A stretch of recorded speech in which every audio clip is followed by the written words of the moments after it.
being alive, staying alive. Second part, two-part series, is going on to middle management of fear. First part, we handled crisis. And we handled crisis management on fear.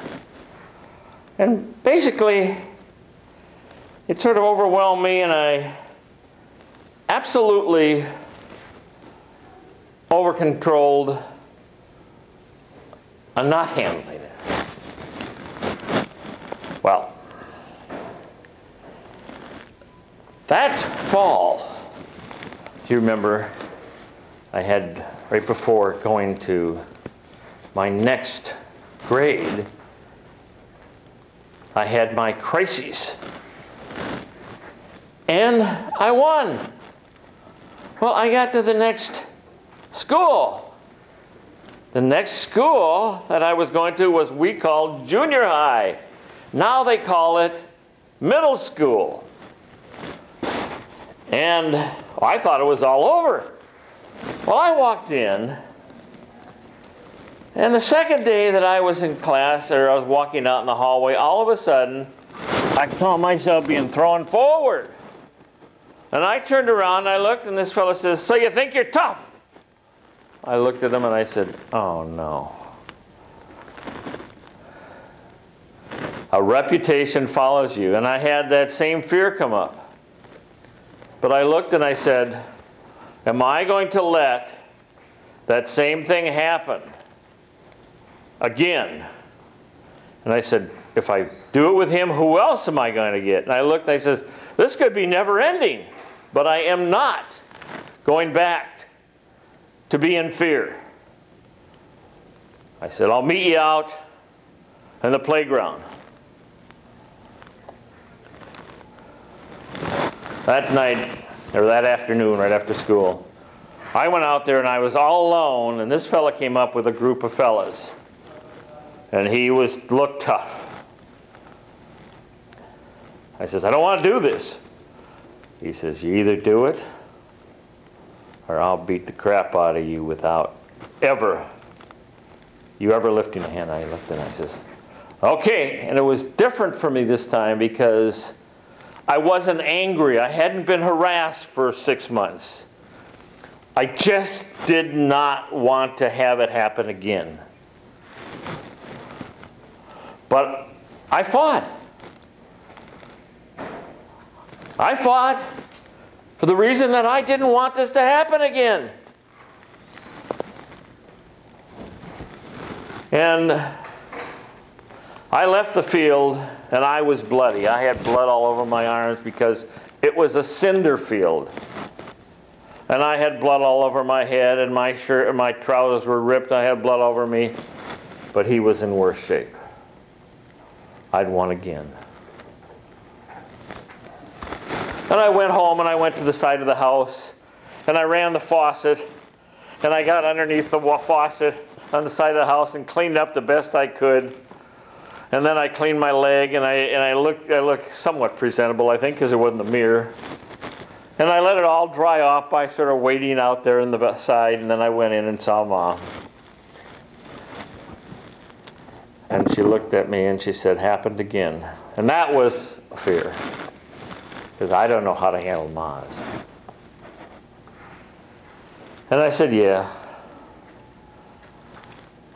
She said, you didn't have a choice, did you? I said, no. You're a good boy. You'll do the right thing. Ma's put so much pressure on you. Well, I went back to school the next day, and I was the superhero of school because he was a bully too. And I found out after in the history that I didn't really need to fight many more fights. And I found out, don't go to the cinder field to fight. Go to the grass. All of a sudden, the cool guys of school wanted me to be with them. The ones, and back then it was The Blackboard Jungle was a movie, and The Wild One with Marlon Brando, and guys had their hair slicked back black and black leather jackets, had jeans that really fit tight, and boots, black boots. And I says, well, I want to hang around with these guys. I says, I'm a cool guy now. So I went home and I says, looked in my closet and I had a brown jacket. I said, a brown jacket? And there's where I found out about a subtlety of fear. In my mind, I said, I want to wear a black leather jacket and have my hair put back, and I want to be like the rest of the cool guys, Ma. She says, okay, son. So she went down to the store and bought black shoe dye and took and went over my whole jacket. It made me a black jacket. Now, after that, whenever I went with the cool guys, my ma came with me because all I could think of was this brown leather jacket. It was black now, but only because my ma loved me enough. So my fear, whenever I was there, that I would do the wrong thing by her, I was always a good boy. And while I had that, I had little fears. I found out you could conquer little fears. One of the little fears was smoking. I saw all these guys smoking. Well, smoking was really in then. And these guys would sit around. So that's all they do. I thought all this action, you know, these guys would really they would have huge amount of action. They do a whole bunch of stuff. And all they sat around doing was pose. And they asked me, oh, you got to have a cigarette? There was a couple of friends that I had met and their girlfriends. I says, and I got scared, but I had to handle it cool. So I started learning how you just sort of control fear. I said, what advantages are there for me in smoking? What am I really getting out of it? And I was sitting there scared because I should join them. Fear of being rejected. They says, oh, you're really cool. I said, well, what more will I get? Will I be healthier? They looked at me like, no. I said, will I have the brown stains on my hand like you guys do? Yeah. I says, will I get a girl? Maybe if I get a girl. I says, man, that would be an incentive. You know, I'm almost 13.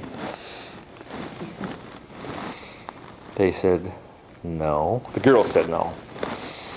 I says, well, I don't see smoking.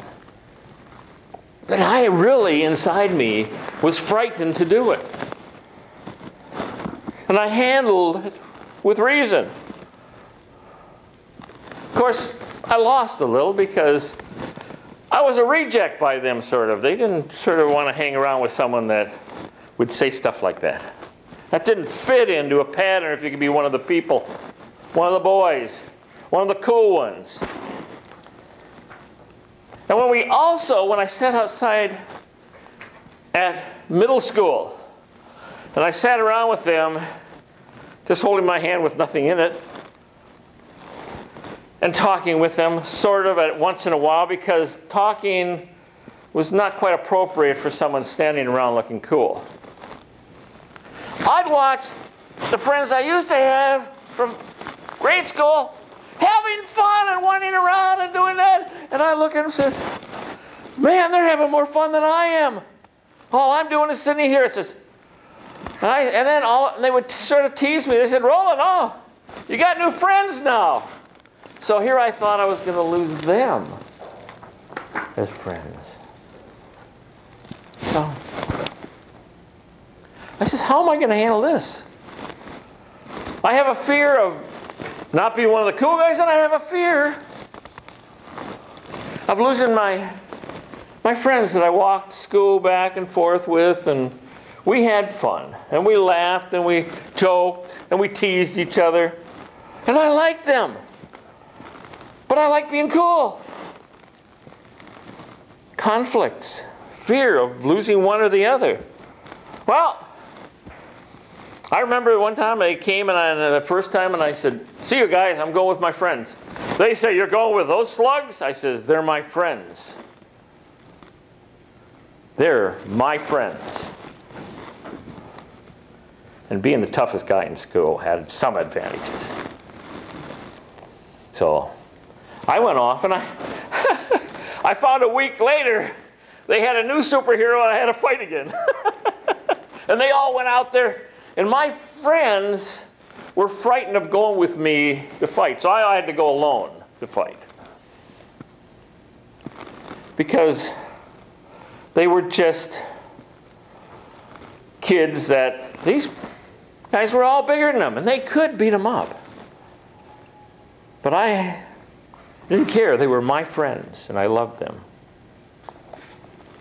So I found that overcoming fear, you have all kinds of sub-management problems.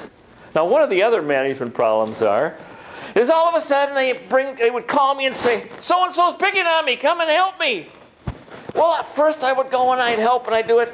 But then I had middle management problems. All of a sudden, people that wanted to get even with someone would do what to me? They'd come up and make a story for me to go pick on someone. I especially found it with siblings. Someone's sister would go and say, "My brother is really picking on me." And she'd show an injury or something she had.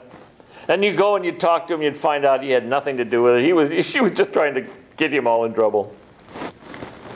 But one of the nice things about it is I could take any course I wanted in school. And I looked, I have one of the masteries that I gained in junior high because I wasn't afraid of anyone ridiculing me, is I took typing. And I was the only kid in typing class that was male.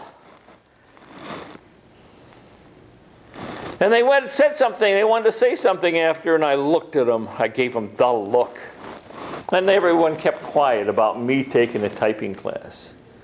And you know, that typing class has been one of the most fantastic things that I have as a tool in my life. Overcoming that fear of going in with all girls and facing a little ridicule when I came out, knowing they couldn't do anything physical, was still a challenge. But not overcoming, I would call it more manipulating fear to do it. Now, to summarize, I went from huge amount of fear to handling it to all of a sudden being a superhero and managing it, and then managing people. I was sort of like the Godfather of middle school. So I had an opportunity to work with fear all through middle school. And I found that I knew how to do the right things to put fear in others. So they took what I call the appropriate action for being appropriate and not being bullies. The next time we'll take up exit strategies. Thank you.